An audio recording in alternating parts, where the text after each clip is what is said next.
Hello, everyone, and welcome to the Broken Worship Podcast. This is a special episode.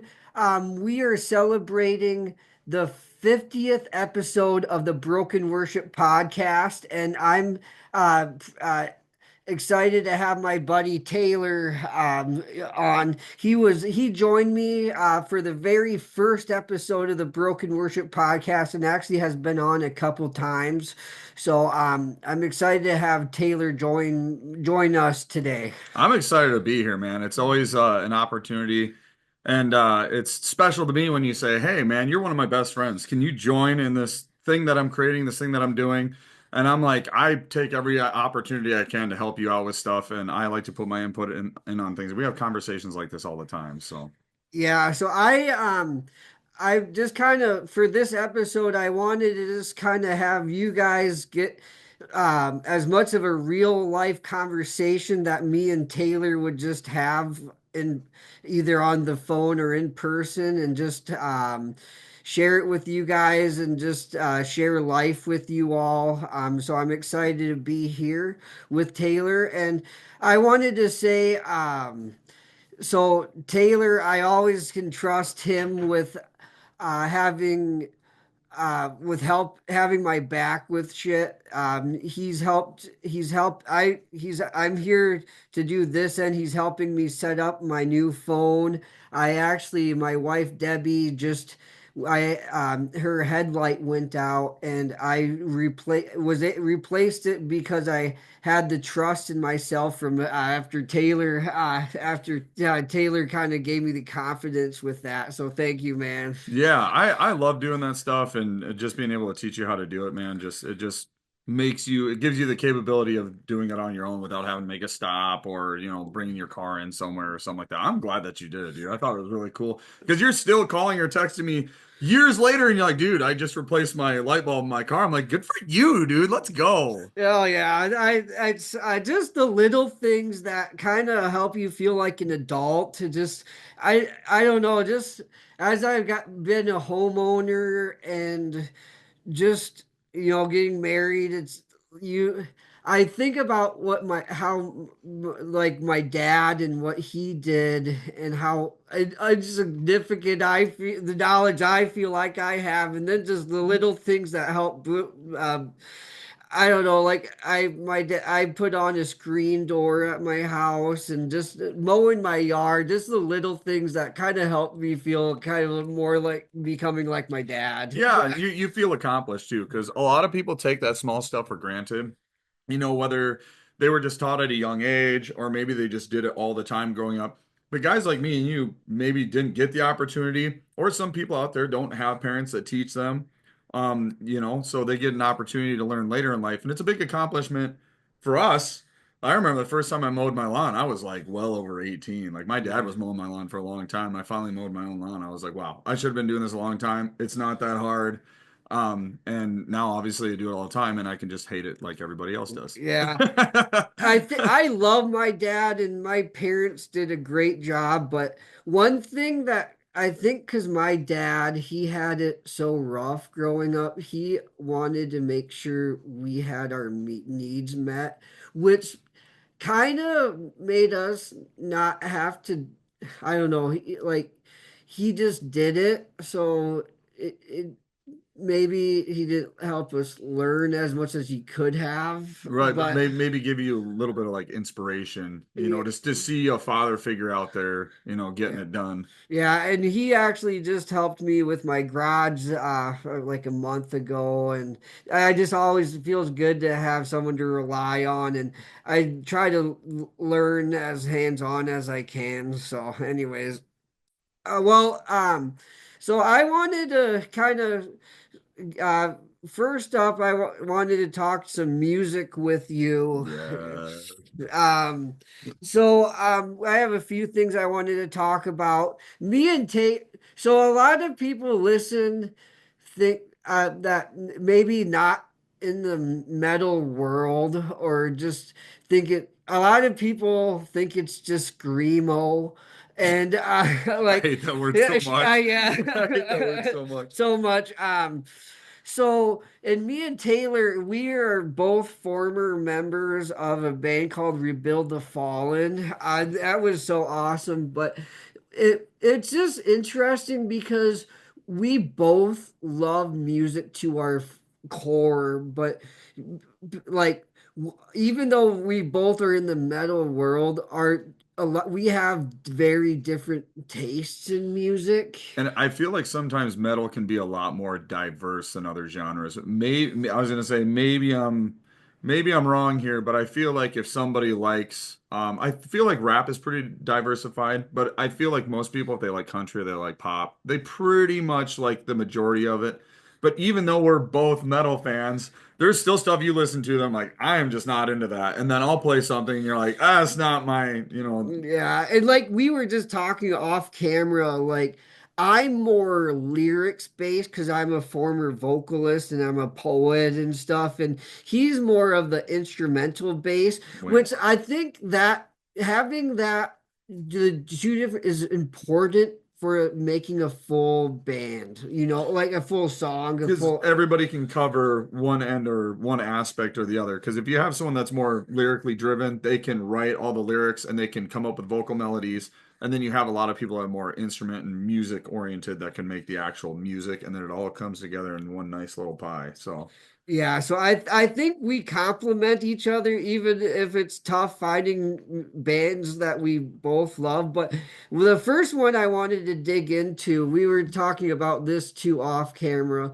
So, um, Taylor really I think his foundations in metal is new metal. yeah, for the most part, I would say that new metal, late 90s, early 2000s is when I really started getting into metal. And it was new metal era, Slipknot, Korn, Static X, Mudvayne, Earshot, all those bands. Yeah, so I just so the listeners, it's not new like the newest. It's NU metal, Yeah, a lot of it was infused with electronics, synthesizers, and then there was some rap that was involved in some of them. Like Linkin Park did a lot of rapping. Slipknot had some sequences of rap, and there were a lot of bands like Limp Bizkit that were considered new metal that had more rap than anything really. But yeah, definitely Yeah, right up my and alley. that was a lot. The huge new metal bands were really in the 90s, right? Yeah, yeah. Like I would say probably you could go early 90s, but I feel like a lot of in the early 90s they weren't quite discovered yet. But it was like mid to late 90s when like Slipknot and Mushroom Head and Korn. Once Korn hit the scene, it was over. Linkin Park too. Once Linkin Park blew up, the new metal scene just went crazy. Yeah, definitely. So, anyways, I had a privilege quite a few years ago now to go to a show, and there was an opening band that I went and I just knew this is take like I loved it and this is new metal and I'm like Taylor's gonna fucking love this. And so this band is called Prison, and I wanted to just kind of talk about our kind of Prison and then just get into a little bit they just released a new album that I want, but so like tell me a little bit about your whole Prison experience. So Prison, I do want to say right off the bat, for anyone looking for their music, it sounds like they're a lot easier to find, or their content's easier to find on Spotify. I run YouTube Music because I like no ads on YouTube for doing things like changing car headlights and stuff. Um, so I primarily use YouTube Music, but there's a lot of bands that seem to be called Prison. So I don't know if nobody's trademarked it yet or what. But if you look for Prison Band is usually how I search it, and you'll find some of the songs that we're talking about today. But my prison experience was awesome because it actually fit where I was in my life at the time. It's really dark, brooding. It's a little depressing, but it really helps you get those feelings out. And it just covers a range of emotional topics. And a lot of it's just kind of covers like mental illness, a lot of it being depression, anxiety, bipolar disorder, and things of that nature, and just understanding that people struggle with these every day. It's a lot more prevalent than people think. A lot of people can look fine on the outside, but they're not okay on the inside. And I think they do a really good job of getting that out there and kind of getting that message across that, hey, mental illness is a big deal and it's important that people feel okay with themselves. Yeah, mental illness is huge for prison. And one thing, so if you guys don't know, I am a Christian and Taylor's not yet. I honestly not yet.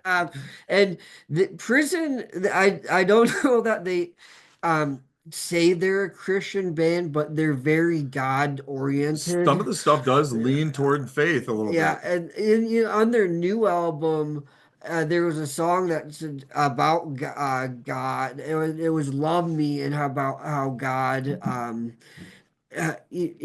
like how broke and even he's I think how ugly he is, and God still loves him. And I don't know.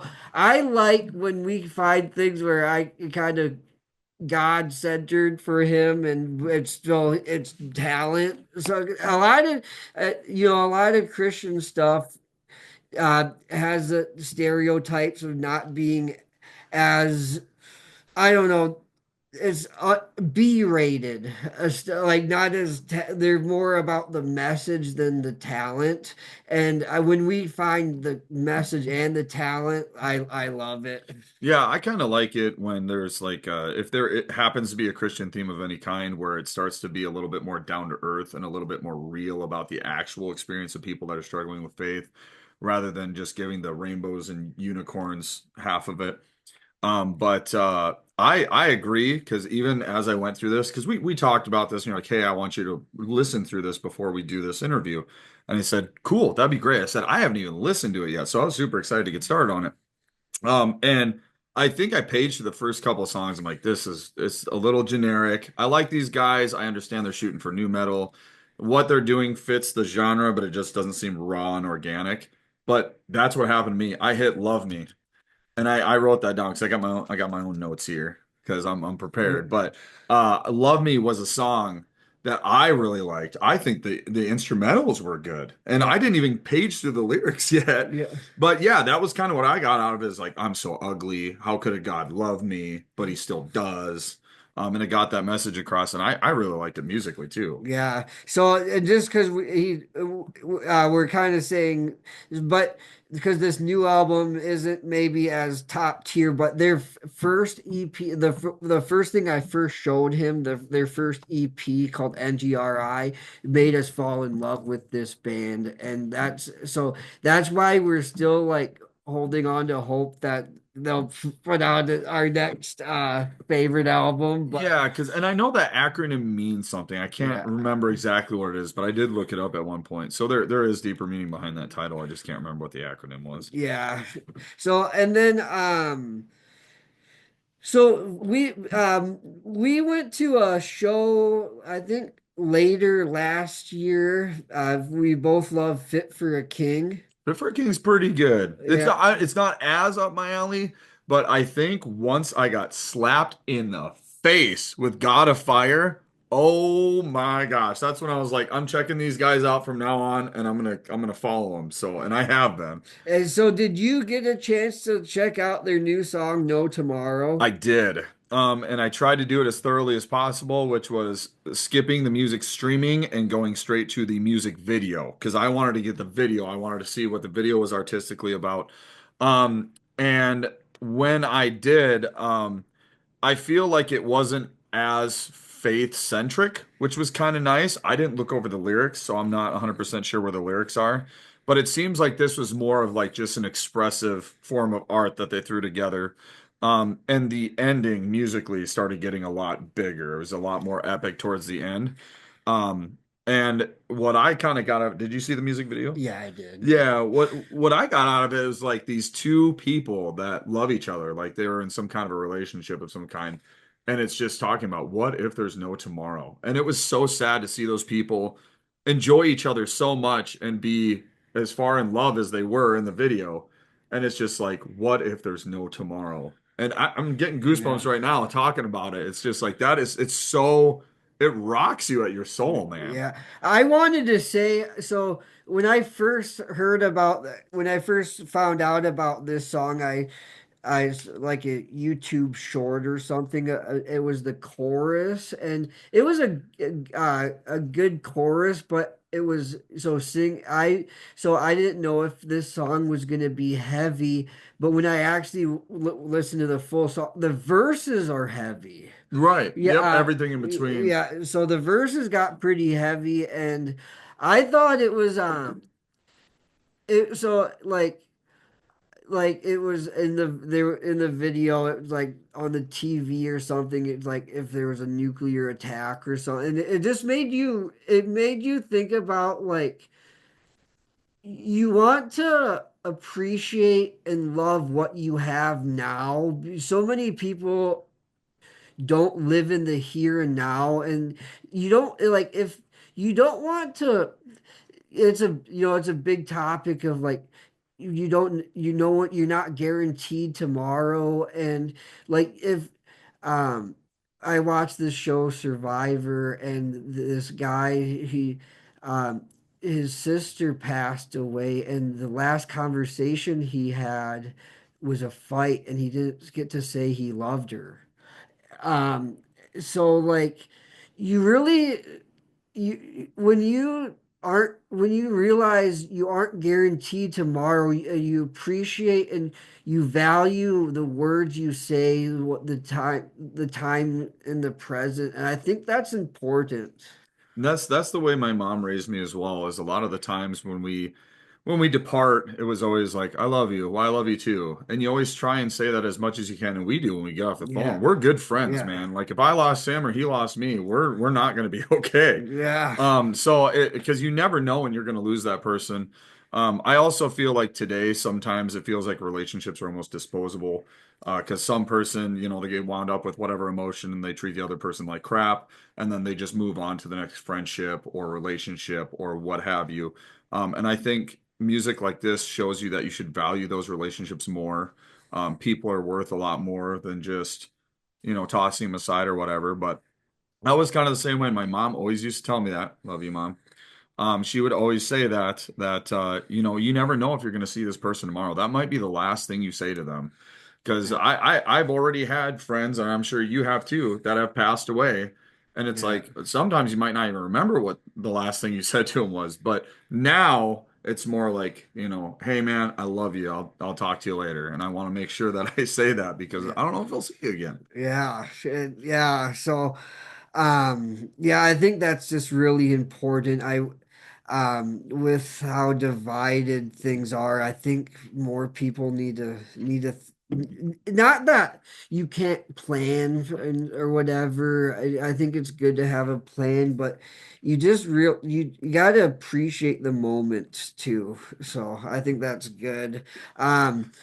So, and then there was this one other, since we don't, we're not in person very much, and on the, you're not on the podcast very much. I've talked about this band on the podcast before, but since you're here, I wanted to dig into Impending There we Doom. go. I was waiting for it. I saw you reading down the list and I Yeah, was like, this is where we're going. So I'm excited because I feel like you might be probably a bigger fan of Impending Doom than I am. However, this is one of those where a couple songs here and there have hooked me hard. Like the first time, I can't remember, I would imagine you're probably the one that sent me Murderer. And that song musically just slaps up and down. I mean, that song it's probably still burning right now. That song is on fire. It was on fire years ago, and it's still burning like today as we speak. That song is so good. But now they have this another EP they came out with. yeah, which is called Towards the Light. Yeah, which cool name. Yeah. Cool EP name. I mean, I feel like half of your artistic release, like with an album or an EP, is just having the right name, having the right angle, the right approach. The album art I wasn't as big of a fan of, but I haven't looked over it all that much. It's just kind of like a black and gray. Yeah. But I know that when I can't remember what the other song was, but Christ is King. And it was Christ is King and And Punishment. punishment. Yeah. Yes. Christ is King, like really brought me back to like I think musically, I think a lot of people are having attention deficit in the modern day with music where they need so much stimulation with music. We got to shred, we got to shred, we got to do this, we got to do that. But I like that Christ is King is kind of showing that you can take a simple, heavy, strong presence in music and really hook people and say, you know what, this song hit me hard because it's really pretty simple. It's pretty straightforward. The lyrics are just one after another. It's nothing too complicated. It's not hard to understand. It's just raw. It's raw and it's good, man. Dude, I remember that first time. I wish I could go back and experience it the first time again. Like, Yeah. it was like the second he just goes so fucking hard saying Christ is King. And you just don't hear like so bold about it. And it like, for impending, I am a huge fan of impending doom, which is kind of normally. With impending doom, there normally that style, that heavy of a band isn't exact. I like metalcore, the singing choruses and the heavy, like The I mix like of a the two. balance. Yep. And usually impending, and actually I can't always be in the mood for impending doom if I'm not, I don't know, if I'm not pissed off enough or whatever. I don't Oh know, yeah. or like, but there's something about just their bold passion and their, I don't, you just don't, there's not Christian bands that are going that hard for Christ as they are. Well, the thing I like about it, and forgive me if this sounds so corny, but they're making Christianity cool. Because they Yeah. are. They Yeah. are. Like metalheads are like Christianity's so stupid. And then these guys come out with songs like this that are just heavy. They slap, they grind, they're hardcore. And people are like, maybe Christianity's not so bad. Because these guys are making they cover a lot of the apocalypse stuff, which Yeah. I like. Like Ed is epic. I think a lot of metal fans like a lot of like chaos or like just imagining something bigger than themselves, something powerful. And I think they deliver that. And people didn't think that that was possible with Christian music. And then here Impending Doom is doing it for everybody. So, They can tour with anyone, and yeah, yeah, and people are gonna show up and they're gonna be impressed. yeah, seriously. Yeah. And honestly, if they don't leak a word about being like a Christian centered band, nobody would know it. Yeah. Like nobody would know it unless they looked into the lyrics. They wouldn't even know. They're like, man, these guys slap. Yeah, so before we move on, just a fun throwback, Rebuild the Fallen. I listened through the EP as I was coming here too.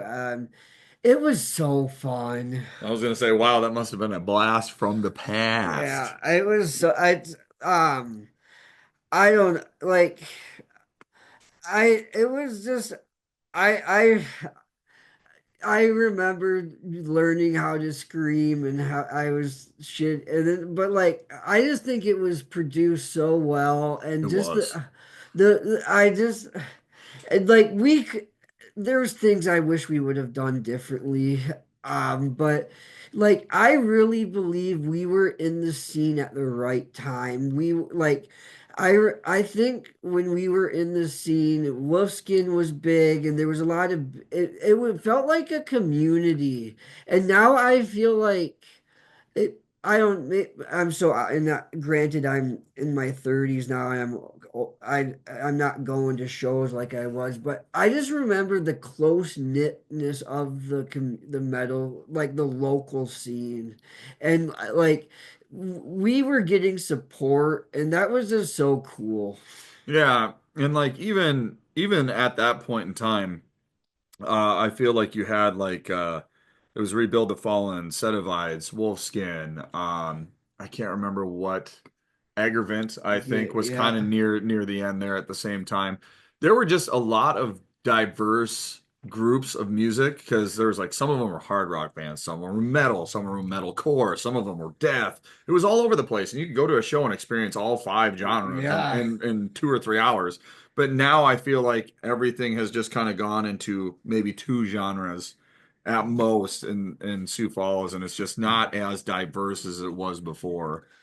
And so, I'm not in the music world anymore, but there's memories when I would religiously go to Colossus shows and a band that and then My Golden Year, which was a huge kind of stemming that made Wolfskin possible. That And was the first show me and you went yeah. to together, anyways. And then another band called not so with a voice. I remember being, just out of in high school or just out and going to these shows, seeing my friends and these people living their dream. It's not like they were going in front of, they were in Sioux Falls, or actually just south in T, but pretty much Sioux Falls. Just in, they were they were pursuing what they love and they were living it out. They were on stage doing it. Like they weren't trying to be CEOs of a company. They weren't trying to pursue, but they were doing what they love. And I guess I want to kind of step into that from like with I and I want to talk to you about this like I feel like I know both of us is like we're trying to do the grind every fucking day. Like, um, and it's like it's so hard to feel like even two steps ahead. Like I feel like I take one step, I take two steps back. I like I'm trying to do this cleaning company. I'm trying to do broken worship, trying to, pursue it and everything like the bills come up and like I like it guys, this is actually how I would talk to Tate You're everybody's spirit animal right like now. I don't know like why does it feel and like you can see YouTubers, you can see people making money and it's Hand like over fist. and it's like you do everything just trying to be not Stable. stable and like do Stability. I Please. like why is it so fucking hard? I don't know, man. Sometimes it seems like you're going out to try and accomplish a bunch of stuff, and it's like every morning somebody, something, somewhere is trying to trip you when you're walking or when you're running because every time I have my list cleared, I come home, there's something else. Whether it's with the house, whether it's with my car, whether it's with my job, whether it's with my relationship with people, whether it's like the news, like something that's happened nationally. It's like you can't just get a moment of peace and stability without saying like, oh my gosh, I'm going to be behind on bills. I'm going to be behind on my income. I'm going to be behind on working on something. And then you're trying to do passion projects. You fall behind on those.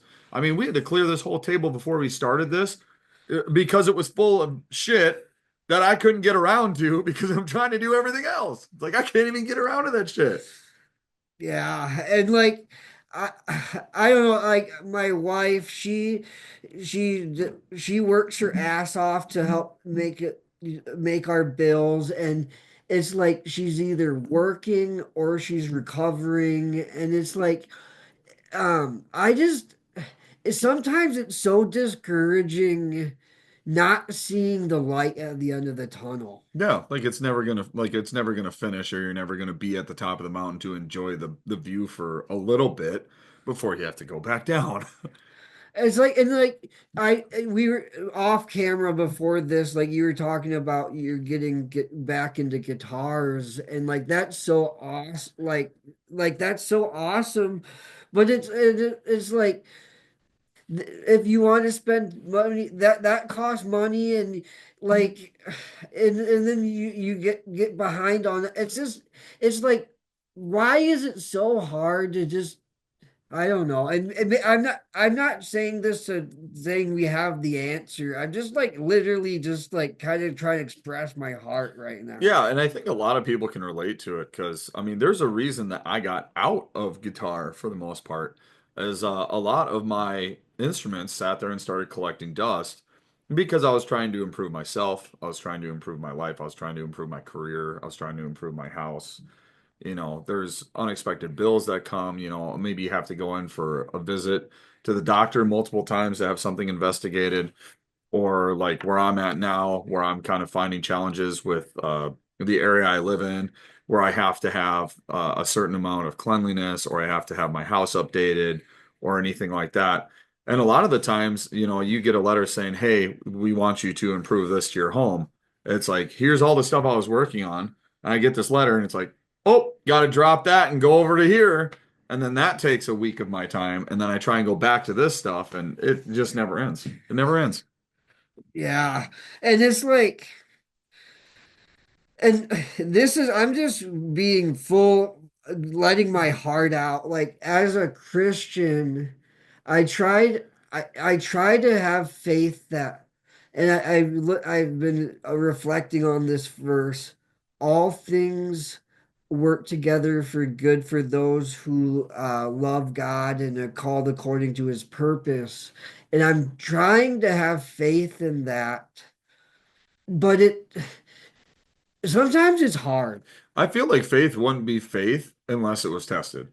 Yeah. I feel like the word itself, faith, is completely pointless if you're not putting effort or belief into something that makes you kind of work for it. It's not faith is not something that's put on a spoon and shoved in your mouth. That's not how Yeah. that works. Yeah. It's something you have to work on. It's almost like a committed relationship or a marriage or Yeah. something. You have to continue to put effort into it so you can get the most out of it. Yeah. So anyways, yeah, I'm not saying I have the answer, but I just think, we have to hold on to faith and just keep doing our best and trust that God is seeing our actions aren't going unnoticed. It's and like God doesn't say life isn't easy by any means, but it's in the here and now. It can just feel discouraging. Yeah, because everything is like it's kind of weird because you go through so much, and then it'll be like 6 months, a year, or something down the road, and you look back on it and you laugh at it. You're like, wow, why was I freaking out about that? That wasn't such a big deal. We just went to Minneapolis, I was telling you before Yeah. we started here. And there was a guy we ran into that was really intimidating, like literally just standing in traffic. And I remember my heart was pounding, like I'm in the big city. I'm like, these people are crazy.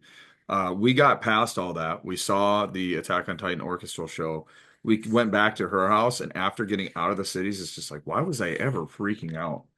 It seems so heavy and so hard in that moment, but just granted a little faith and a little patience, you reflect on it and you're like, you know what? I made it through that. Like that was not as bad as I thought it was going to be. And sometimes you find reason in that stuff too. When you look back and you say, you know what? That made me stronger. That made me better. That made me smarter. You have to go through some of these experiences to build yourself as a person. And Yeah, yeah, yeah, and I do. Yeah, you look back. You look back and like I made it through that. And like I think about our 20s, and it's like, thank God I'm not where I I'm glad like I did it. I don't regret any of it, but thank God ended up on the other side. Like, I look back at myself in my early 20s, it's like, you irresponsible, stupid little shit. yeah, Like there's so many more important things. I think as we got into our 30s, even our late 20s, it's like your priorities completely change. Like it's like what I thought was important in my mid to late 20s is not even close to what's important now in my early 30s.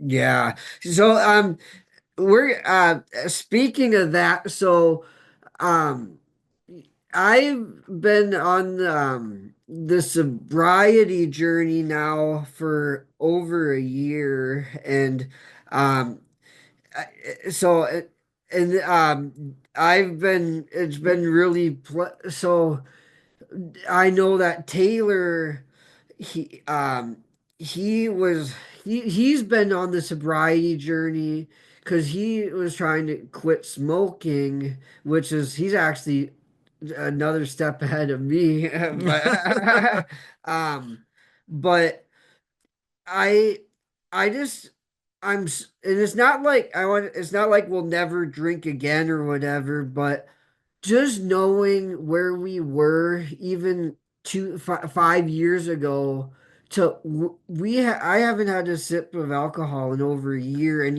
how long 5 6 months for you? It's had to have been probably 8 or 9 because Yeah, once I quit smoking, I didn't want to drink because yeah, I'm like if I drink, I'm gonna want to smoke. yeah. That's all there is to it. And like just where we're at now versus where we were, like it's hard not to say, can you believe where we are? Like I'm so proud of us. I was gonna say it's like I can believe it, but I can't because if I actually put myself in my shoes when I was struggling with alcoholism, it was like when I was an alcoholic, I'm like I don't want to leave. Like I like Yeah, it here, you know, yeah, which is really fucked up because it was like what goes up must come down. So I mean, you can drink and it's like everything goes away for a little while and everything's fine. And then once you come off of that, you're like, oh my God, my life sucks. You know, I need to yeah. do something about this. And then you drink and your priorities completely change too, because you're just trying to do anything you can to shut your brain off or take yourself away from the problems in your life. And it just doesn't work. Well, and when we were in the thick of it, it was like we were drinking because we needed to. Like we had so much. Like, I feel like we were facing demons. We like we were so depressed and what we were going through, and like I don't know. Like I felt like well that didn't our mental health was just shit, and now it's like we're growing and it just I don't know. I feel like it was somewhere between having fun and self-medicating. Yeah, The medicating part was just taking us away from everything, and then the having fun part was just like I don't know, being sober and having fun wasn't as fun as being drunk and having fun. So yeah, it kind of enhanced the fun part, but we were also kind of, drowning our demons at the same time. But, once you look back on it now, especially even after we made it out, just a little bit after that was like my priorities have changed. Like I'm waking up earlier in the morning, I'm going to bed, and physically it's like I'm sleeping better. I don't have to feel like crap all the time. Your eating habits are a lot better. Just your focus completely changes. yeah. Like I used to like granted but yeah, I used to like I don't want to do anything if without like fun without having a beer, and it's It like was impossible to have fun yeah, without drinking. yeah. Yeah. And like we're kind of as we're not maybe not the word force, but we're allowing ourselves to do life or have fun and not without that. And that's just, I think this is an important period in our lives where it's like we're we're we're not we know we're not dependent on it anymore. We got to relearn how to live life without Yeah. alcohol. And it's weird because when you first come off of it, it's just like this sucks. Like Yeah. this is not it's not fun and it's like it just feels like your heightened sense of awesomeness just goes to zero. But after you're off of it for so long, you kind of start to feel that come back where it's like I'm having a lot of fun and I'm not drinking right now. Yeah, You I know? I can enjoy things without a beer. And it's like there's times where I drive past a bar and like on a hot day and like it would be nice to have a beer right now, but it's like I don't need it. So I kind of wonder if this is almost the same for you as it is for me, but when I go out and eat, right? Like let's say I have McDonald's, and then if I drive past McDonald's again within the next week, it's like I can taste it in my mouth and it's like I gotta stop. I gotta stop and grab some McDonald's. I feel like it's been the same way for drinking for me, where it's like if I have a drink and I can kind of remember what it tastes like, what it feels like, and it's like, oh, I could go for that again. Yeah. But now, later in life, I'll drive past the bar like you're saying, and that's like you might reflect on fond memories of like, oh, I remember that one time I was having a beer and it felt really good. But at the same time, when I'm driving past, I'm like, I don't really feel the need for it. Yeah. Like, Now it's like that costs money. well, Yeah. well, yeah, and for me, it's a distant memory. Like Yeah. it's like I can't even remember what I enjoyed so much about it because now I've separated so far away from it that I can't remember what I kept coming back for. Yeah. Also, when I quit or I got out of alcoholism, I lost a lot of weight. I Yeah. lost a lot of weight after that. And a lot of it was just my eating habits were so bad and I was drinking all the time. And I lost a lot of weight after that, but luckily I get to put it all back on now Yeah. because I quit smoking, and now that I'm not smoking, I want to eat more. And yeah, it really just kind of depends. It seems like once you quit one addiction or one habit, another one seems to take its place. You just got to find the right ones because, like I told you when we started this, I got 20 guitars in that room right now, somewhere around there. That's the right kind of addiction to have. Yeah. It's not good on your It's, wallet. but it's your passion. It beats smoking and Yeah. drinking, man. Yeah. So, and of course, I feel a lot better and I have more permissible time to be on my guitars.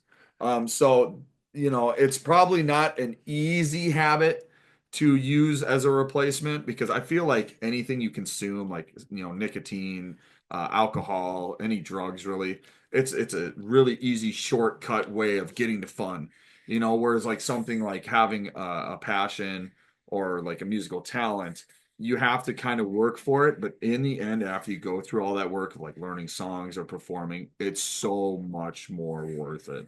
Yeah. I remember that just brings me back to we we do a show, we get so fucked up, and then like, or even on practice, like we're all as a band, we were pretty much here, and it was like, okay, it's practice day. This is our time to practice. And it's like no one wants to because we're hungover, and it's like, Yep. Yep. A lot, and some of the times it was like, hey, we're not doing it today. We got too fucked up last night. yeah, Or sometimes we were like almost like having a beer like at practice or something, yeah, and then we get totally sidetracked. Like we don't even actually stay disciplined and go over the set list. We're just like, oh, let's write something new today. And then pretty soon at the end of it, it's like, did we even practice today? We just ended up writing a bunch of, or we tried writing a bunch of random stuff and never even put together a song by the end of it. So, yeah. yeah. That was a double-edged sword for Mhm. sure. Um, so now going into passions and stuff. So, like I said, we're kind of celebrating the 50th episode of the Broken Worship podcast, and for anyone that's kind of stay up to date with Broken Worship, I just released a a new spoken word video, poetry video, which I am really proud of. Because say So it. I did this 100% myself. Let's go. Round of That- applause, dude. Thank you. And it was I believe it has a really important message. So my I my mom and I, we've kind of shared the same mission field for the last few years. My grandma was passing away with the horrible disease dementia, and seeing her, slowly digress, and and on top of that, seeing the political division, seeing so many people brainwashed, and by media, by politics, by whatever. There's people aren't seeing the beauty of humanity, and like I'm watching my grandma pass away in front of my eyes, trying to seeing the value of life, and everyone's fucking hooked on their phones, yelling at each other. Yeah, and it's all over the place now. And and it kind of sucks, with her, basically declining in a world that's horrible, and that's the last thing she has to see before she passes. That Yeah. that sucks.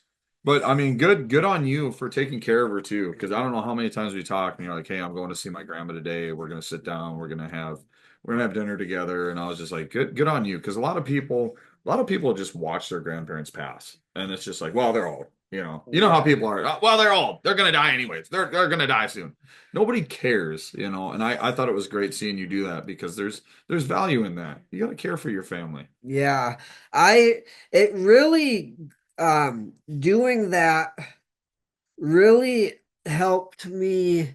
So the greatest commandment is loving God with all that you are. And this is my sum. It's not, this isn't word for word, but it's the heart behind it. Loving God with all that you are and love your neighbor as yourself. And the the essence of Christianity is picking up our cross, self-sacrificing for out of love. And there's Saturdays I could have been doing this or that or whatever, but it it grounded me and put into practice the greatest commandment in my heart. Like I love God and I love my grandma. And even the people in the nursing home. I want to love on these people, and that really put into practice and in my heart, um which is the greatest. So there's so much division in politics, in religion, try to be the best, be great, and it's like where's, you know, the Jesus taught the first will be last and the last will be first. We are great when we humble ourselves.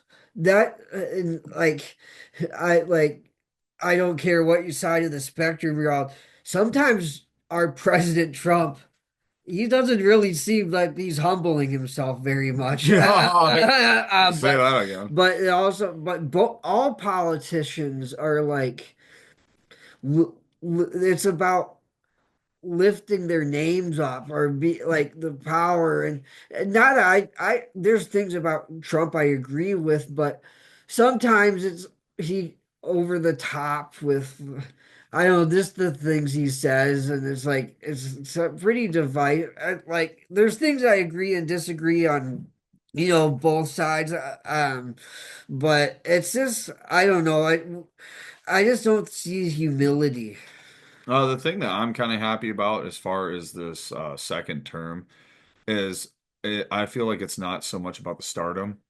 'Cause I Yeah. almost feel like his first term was all about being in the spotlight and almost having like celebrity among being a president. And that was annoying.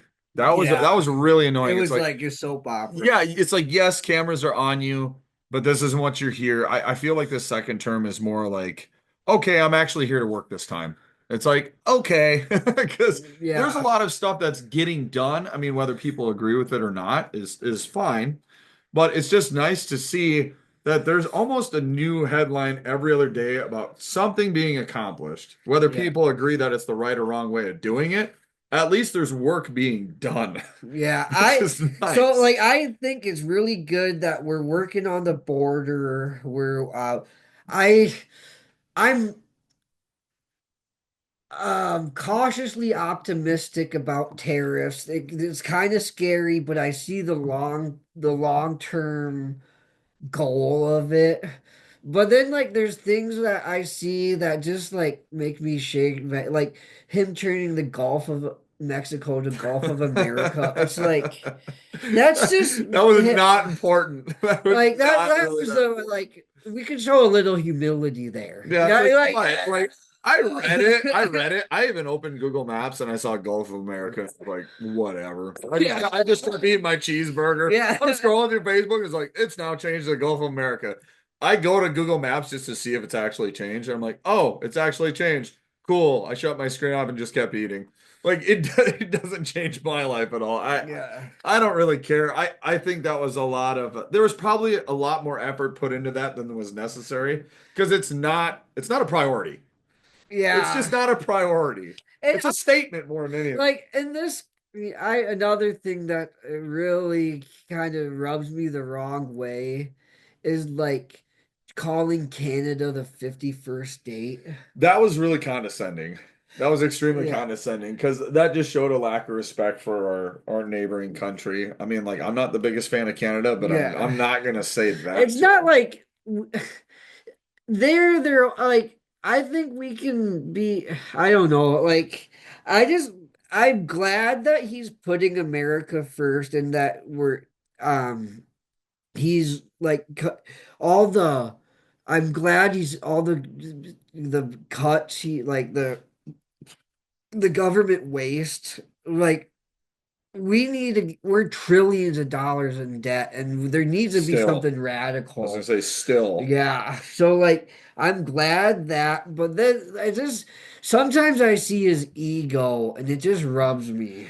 Yeah. Well, and the trillions of dollars thing is bothersome because it seems like every president that gets into office is like, okay, we're gonna work on the deficit.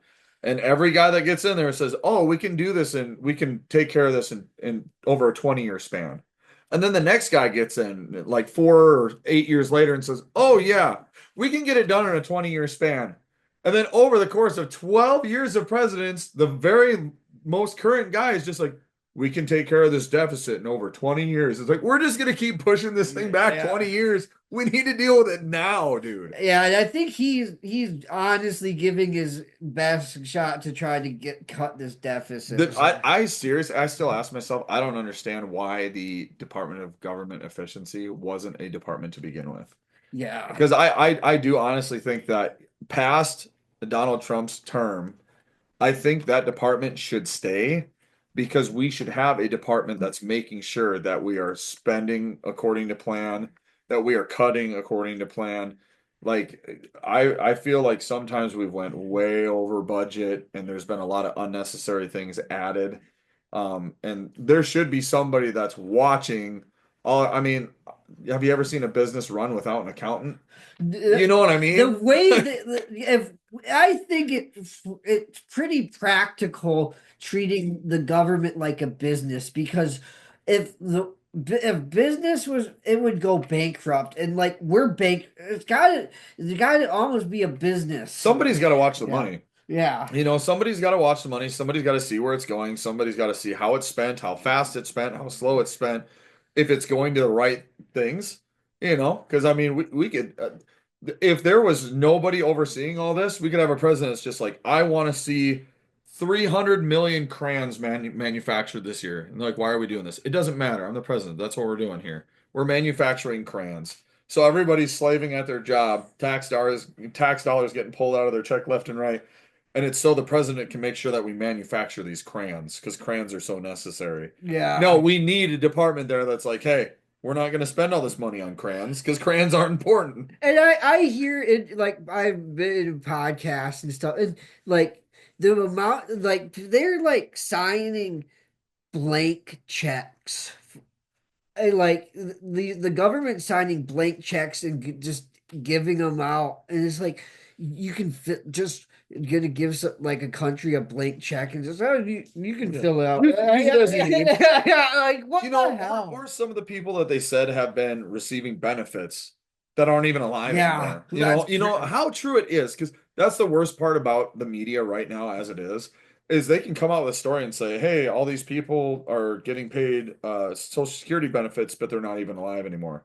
But do you know if they're telling the truth? And then you have another news outlet that says, "Oh, all these reports of all these people getting paid Social Security benefits not being alive, it's totally false." Who do you believe? You can't believe any outlet anymore.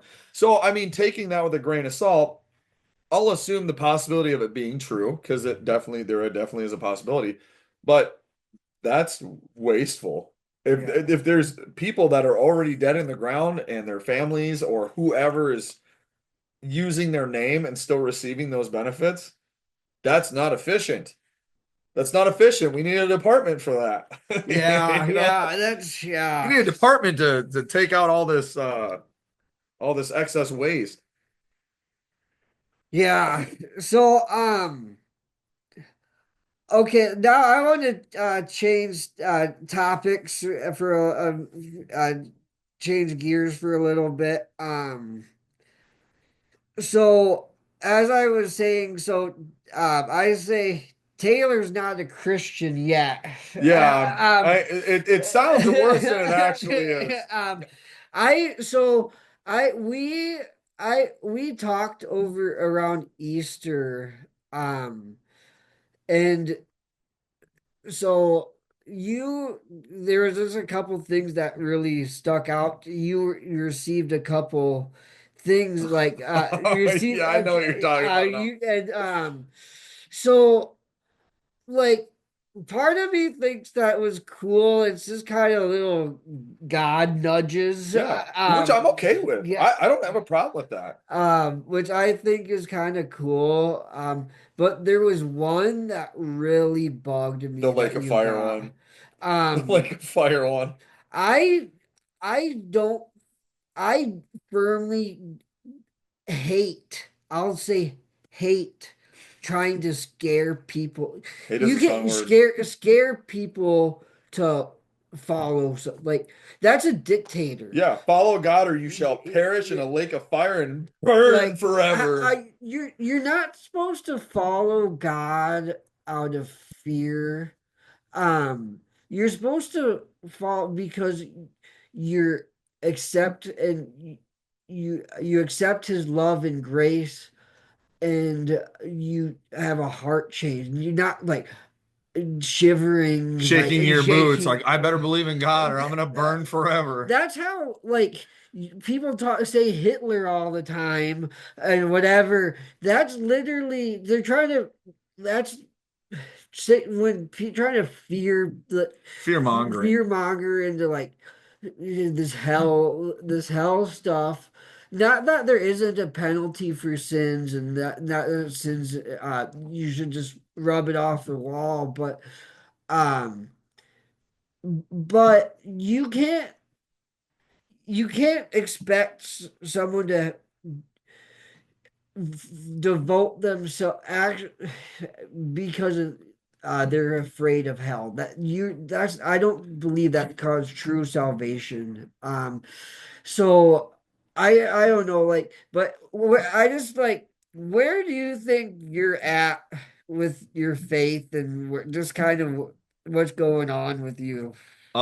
So I'm kind of doing it backwards, if that makes sense. I don't think I've ever really said this because I just kind of threw it together in my mind, but I feel like I'm leaving it more in God's hands than putting it in my own, which it should be my responsibility to make that faith happen. But I guess the more that I think about it, is that the way that I was raised, going to church and everything, is that your relationship with God is very fluid. Like you can worship at home, you can pray when you're driving on the road. You don't have to be in a church setting. You don't have to be in front of a pastor. And that's kind of the way that I guess that's one thing about my faith that kind of makes it like I wouldn't say strong, but formidable, is that I do trust that my faith is in God's hands. Does that make sense? Yeah. That He'll eventually push me in the right direction or give me what I need to get there at some point. But I do trust that He knows what I'm doing, who I am, how I'm trying, and he knows that I want everlasting grace at some point, right? Like he knows I'm not trying to turn this down. So I'm really putting a lot of it in God's hands, but I understand there's still work I have to do on my end. But I'm kind of waiting for that right moment in life where I feel like I either have a life-changing moment. But I will say, and I brought this up to you before, this is actually a good thing to cover. If anybody's heard of Pascal's wager, do you remember me I rem talking about that? And Pascal's wager is really cool because it kind of shows the benefit versus like the pros or the cons of believing in God, right? So if you believe in God and he doesn't exist, then you just die believing in something that doesn't exist. You rot in the ground, who cares? But if you believe in God and God does exist, then I wouldn't say you're in, you're not. It's like, oh, you believed in me, come on in. But it's like you have a better probability of being put in the right place or judged, or you can rise from that. But if you go your whole life not believing in Christ at all, and Christ doesn't exist, then you just rot in the ground, which is great. If none of this exists, whether you believe or not, you're just rotting in the ground. But if you don't believe or you're antichrist or whatever it may be, and he does exist, well, you just screwed yourself. So I think that takes a kind of a view on it from a logical standpoint. Like if you're more of a thinker and you're just trying to be more logical about it, what's your best path? That's not how you should pick it. Right? Because we all know that's not the right way of doing it. It's like, well, mathematically, if I believed in him, then I can still make it into heaven. That's not the right way of doing it. But it brought a concept to my attention that was like, what if you have to lose? You have everything to gain and nothing to lose. So why wouldn't you just try and be on a track or a pace to try and have faith versus either getting punished or if none of this exists, just rotting in the ground? Because if it doesn't exist, then and not atheist. What am I thinking of? Where it's like when you see it, believe as agnostic. Agnostic. That's where I feel like I'm seated right now. Because Yeah, I I would can say I that. can guarantee you if like Jesus himself came down from the heavens right now and said, "Hey, I'm here to take care of all of you. We're doing something here." I'd be like, "Holy crap, I'm yours. I'm down. I've been waiting for this." Like doubting Thomas. He saw the holes in his hands. You know what I mean? And what Yeah. more proof do you need past that? I think just having more proof for me would give me more comfort in believing and having faith. But like we just said not that long ago, faith is all about putting your effort and love into something that you're not totally sure of. And faith is like the word that embodies that. But that's where I'm at. I feel like I'm like the agnostic, doubting Thomas, but I lean more towards being Christian than leaning away from it. But Pascal's wager, I feel like kind of played a part in that for me, realizing that it's like, hey, why am I being so stupid and just being like, I don't know. I just think it's more logical to try and be on a path of grace than not. Yeah, I wanted to bring this up. This is kind of big in the YouTube world right now.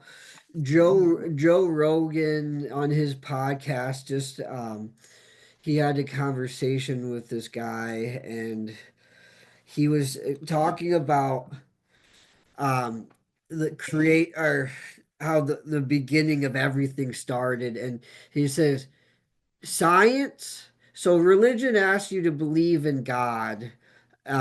Science asks for one miracle. um it it asks for one thing to bang and have everything. That there's no getting around. Science asks for a miracle, and it's like it make if you're gonna trust in a miracle, having a all-knowing, omniscient, inte intelligent creator makes more sense than just having one a chance some atom explodes and everything comes out like Yeah, I and kind of see where you're coming from. I just like either way you have to believe in a miracle, and I think an intelligent creator is probably your best bet. I mean, is it super far-fetched to believe that a miracle or a higher being happened and then just science explained it? Do you understand where I'm coming from with that? It's like, yeah, science exists for a reason to say this is how this came along, but they're saying like something big happened and it was crazy. So we can explain it with science, but I feel like I'm kind of digging myself a hole Mhm. here. But what I'm trying to say is that God happened, and it's possible that science explained it, right? Because there's things that happen with us, our bodies, everything on an atomic level. It's a miracle. It's like, how does this work? How did we become intelligent? How are we becoming self-aware? And it's like it's a miracle that that happened, but we can actually use science to try and explain why it works that way. Yeah, I used to I'm pretty I guess I'm politically independent now. I used to be really far right, both in my faith and politics. Um, I used to be a young Earth creationist, but as I got in relationship with my brother-in-law Zach and just more well versed in stuff, I don't ex necessarily believe that God that the in Genesis the 7 days of creation was actually a 24 hour. I think there was God could use evolution, and we have too many we have too many things that state that the world isn't 2000 years old, like Right. I don't think that science has to conflict with with They can religion. go hand in hand. And Yep. I think it's pretty small or just kind of small to think Jesus has to be confined to 24 hour like that a lot of the Bible was written It metaphorically. doesn't have to be so black and white. Yeah, and like I think it still was that, but it was like it wasn't as a day doesn't mean what like there is. I think there are a lot of metaphor. It's like these people are trying to recall ancient stories and like so I don't know. I that's kind of how I don't believe that science has to conflict with religion. And it doesn't either, because I mean, even now, I mean, I've taken several trips to like the doctor's office and stuff like that. And there's still diagnoses, whatever you want to call it, where they're like, we don't know why this happens. Like dreaming. I don't think dreaming was ever fully explained. Yeah. I mean, as you know, I, ended up with IBS-C. And even, going to a GI, it's like, well, we know what happens when you have this, but we don't know why it happens. There's several factors that could be this, that, and the other thing. So there's still things that I think that are beyond the comprehension of science per se. But some of the miracles that we've seen in our day and age, or even further back than that, still eventually was able to be explained by science. But that doesn't make it any less of a miracle. It's just now we have an explanation for it. It's Yeah. still a miracle though. Yeah. Like people dying or going into cardiac arrest and being struck with a defibrillator and coming back, and people are like, there's been people, and even in my life, that have said, well, I've died. I've died, and I came back because they were saved by a defibrillator or something like that, which that's a miracle. It's a Yeah. miracle. So I mean, but it is kind of explained by science. I mean, Yeah. something as simple as, oh, your heart started again. Oh, okay. That's pretty crazy. Yeah. Okay, so we're gonna start wrapping up, but there's a few where there's a few fun topics, and this I wanted to go into this because we're going to get into the science and religion or whatever. Um, so I want I what do you think about aliens? I want desperately to believe in aliens, and there's people that say it's anti-Christian or anti-Bible to believe that an aliens like God, and I don't know, maybe I don't know, but it's fun for me to think that God created a whole universe. He doesn't necessarily have to stick to just creating life on one planet. Like, I think we're a little self-absorbed to think that we're the only thing out there. Especially since we can't even travel that far. Obviously we're sending stuff to Mars, which is cool, but there are planets that have the right conditions for habitable life, whether that life is starting 3,000 years ago or it's starting now, because there could be an evolution going on a planet we can't even travel to that's happening right now. There could be life forms that are starting right now and we don't even know it.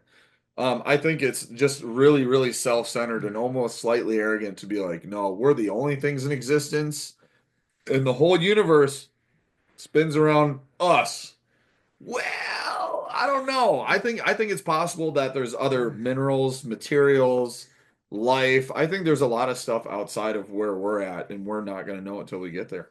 Yeah, so I have two things. So the reason why people will say that it's possible that it's just us is because God created Earth special with a purpose. And I'm not saying that's Wrong. wrong. Yep.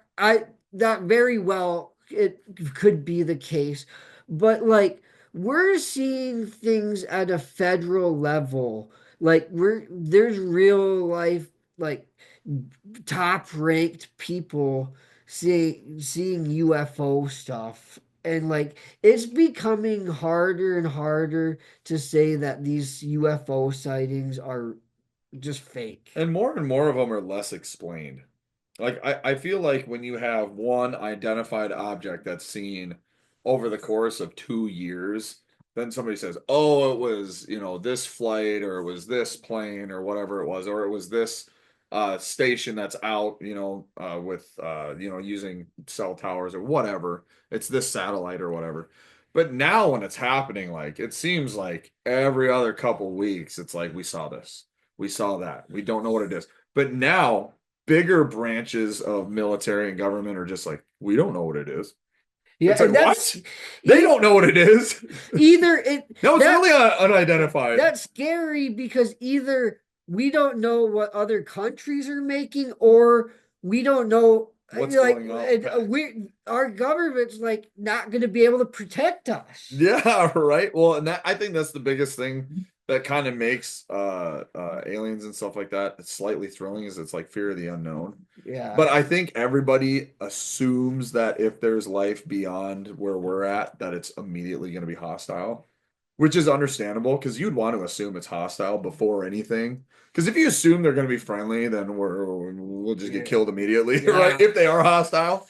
But I think it's like in a lot of movies, books, and media that we assume that anything outside of here, first of all, can communicate at all. Okay, let's Yeah. assume that they can. We assume they can We think communicate. they're going to come and speak English or something. Yeah, or being able to communicate amongst each other. I mean, we might see a species that isn't evolved enough to communicate between themselves. I mean, because I'm sure we have animals right now in nature that exist, but they still can't communicate with each other. I mean, it seems like it's kind of a little far-fetched because even something between ants and dogs and wolves, bears, whatever, they have some form of communication, right?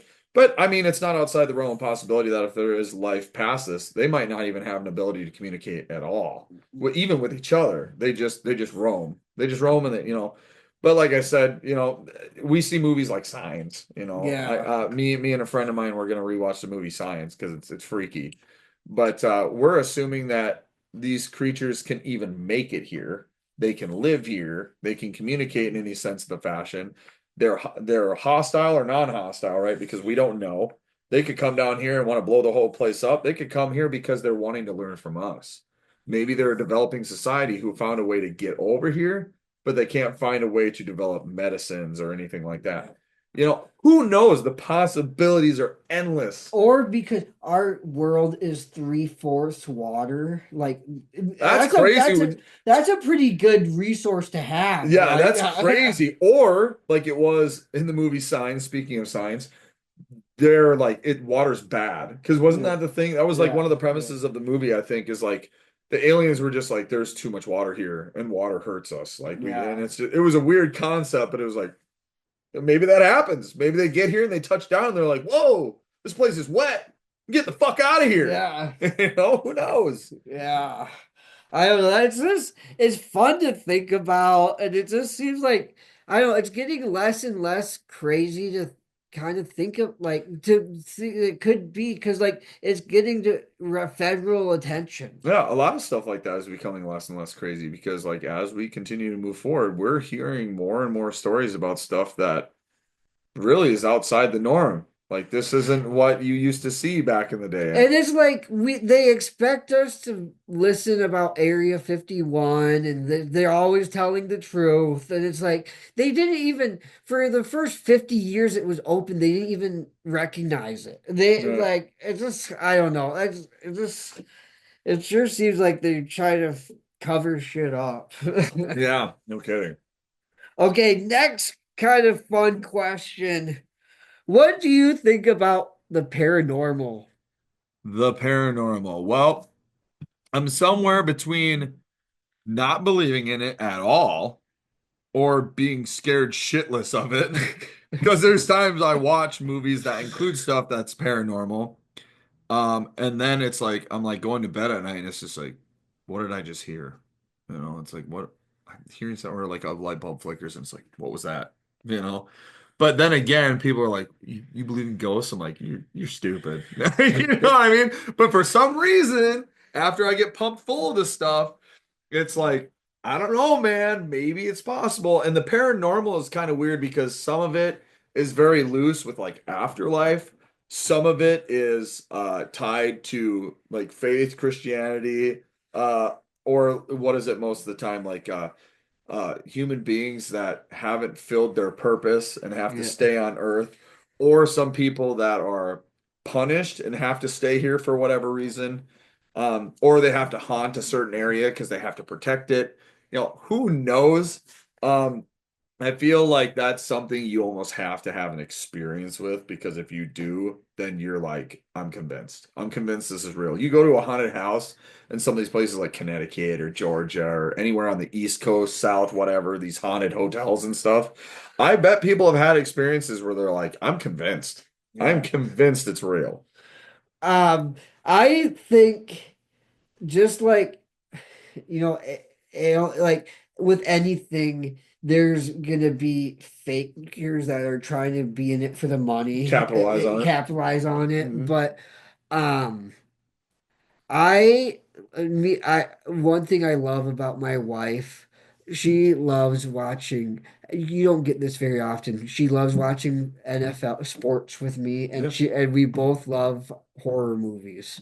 And so and like I don't know, like I watch stuff like Ghost Adventures and like and I don't know, like just these all these horror movies, and it's really tough for me to so where I'm at, I don't know 100 per I know I guess I'll start with this. I know 100% there is a spiritual dimension.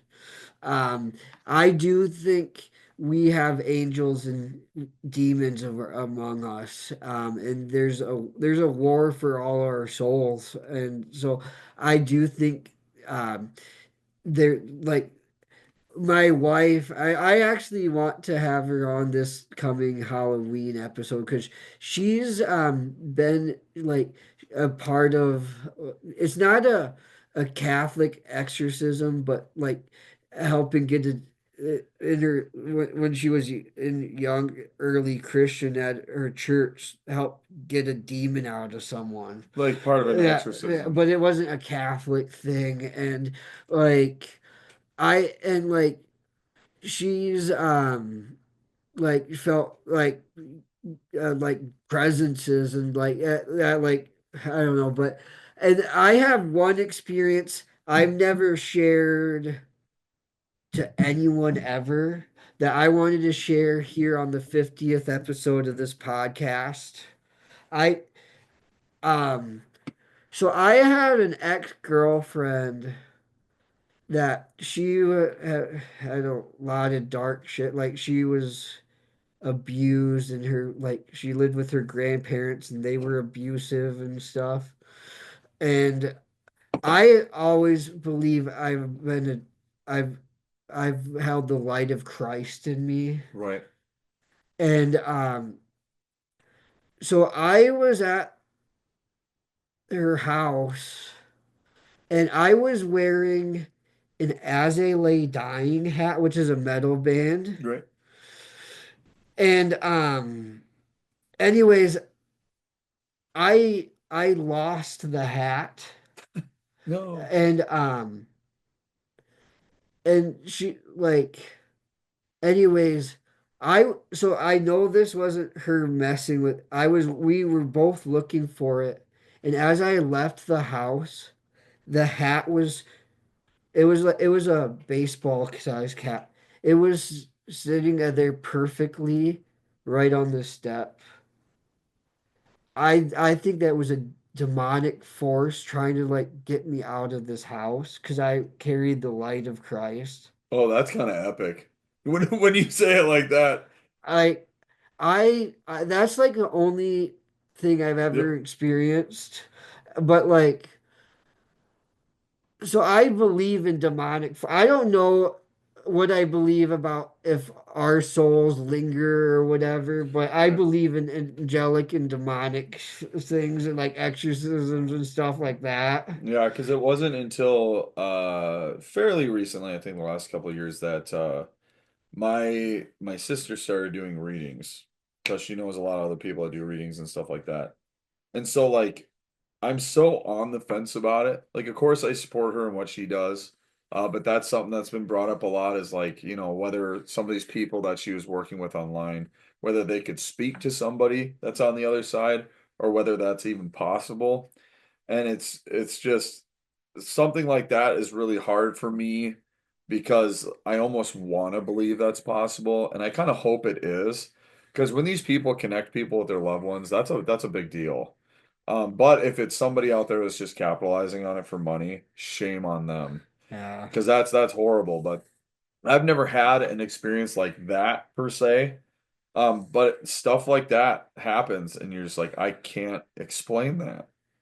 So you're like, I do like kind of how you said, you're like, I carried the light of God with me. And it's like, so you're like striking fear into this thing and it's throwing your hat outside. And it's just like, get the fuck out of here. Yeah. I don't want to deal with you. It's one of God's soldiers here, dude. Yeah. Get out of here. I don't want to deal with you. I don't Yeah. know. It's So cool to think about. yeah. So anyways, the last thing, and then we'll head out. I appreciate you having me here and being on. So I I know that we both think about this topic a lot. Is you big into tech stuff? Where do you think of where we're at with the AI shit? Well, I'll tell you what, I hate answering this question because I know that where we're going is horrible. You know how like isn't there and I tap you for Bible knowledge all the time. He's my go-to Bible guy. Isn't there something in the Bible at some point that says that all sin will be like permissible, where we just kind of hit a point of chaos where drugs and sexuality is just rampant? Yeah, in the end times before the second coming, it's gonna be Fucking free for all. yeah. So that's kind of I think AI is going to have a small part in that because I think it's going to help diminish or distinguish I should say diminish. I feel like it's going to ruin our relationships with people because I do think AI is going to find a way to replace your girlfriend. I think it's going to find a way to replace your mom and your dad. It's going to find a way to replace your friends. It's going to find a way to replace you at work. So if AI does your job and we all, let's say, get universal income or something, nobody's going to have a reason to leave the house. You know, growing up, your way of meeting people and having friends was going to school. All right. Well, now as an adult, your best way of meeting people, going out, making plans with people is your coworkers. Um, and if AI is doing your work for you, and it's pretty soon we get to a point where we say, oh, nobody really has to work anymore except for a select few people that, jobs can't be done by AI, but the majority of the jobs could be done with AI in which people don't need to leave. Well, people still need to earn and spend money. Then we'll have to put everybody on like a universal income. So this is just kind of the way I could see it going, but I feel like people aren't going to leave the house as much, but they're still going to want a companion. People aren't going to want to deal with the hardships of real people. And instead of going through the hardships and the ups and downs of real relationships, they're going to turn to AI because those relationships are fed to you. And from what I've seen is the AI that a lot of these companies are developing is AI that kind of feeds you what you like. So if you're like, I like someone that chats with me quite a bit. I like somebody that praises me a lot. I like somebody that says that I look good and compliments me a lot. These AIs that are going to be sold by these companies, whether they're in robots or whether they're in a smart device or what have you, they're going to give you the interactions that you want because that's what sells. And I've already seen robots online. There's one that's like a realistic woman that is an AI that's meant to be a companion. And from what I understand is they don't rule out intimacy either. So if we're getting into AI, we're getting into robots, and they're taking the place of our friends, our family, and our intimate, relationships, it could be bad where people just don't trust each other anymore. People don't communicate anymore. People don't respect or value each other anymore. Um, and human life, as we know, it's just not going to be valuable anymore because it can be replaced with something that's programmed. That scares the absolute shit out of Did me. I not just paint a picture? I, Uh, pa I painted a pretty bad picture. uh, yeah, So and it's so hard to comprehend that this is, and it's like it's gonna happen if we like it or not. Like it's like we're at the point where we have to accept it and that we have to hope America does it before China. And it's like we can't. It's like it's out of our hands to that we can't even like try to stop it because we need to make sure the better of the two evils. gets Like to it first, yeah. yeah. I feel like we're gonna have to do it because they're gonna do it no matter what. Because once this starts, I feel like everyone's gonna do nothing but see the benefit of it. Yeah. And then I feel like we're going to have to make grave mistakes and we're just gonna have to go through the motion and learn from it. I feel like something really bad is gonna happen and that we're gonna regress after that and say, we can't do this anymore. This is ruining society. I want to say the title is Subservience. Does that ring a bell to you? I think it's on Netflix, but it's a movie about Megan Fox. Megan Fox is like an AI, like assistant robot or something like that. In the couple of screenshots, it's pretty obvious to me that she's probably making a romantic relationship with her household guy or whatever.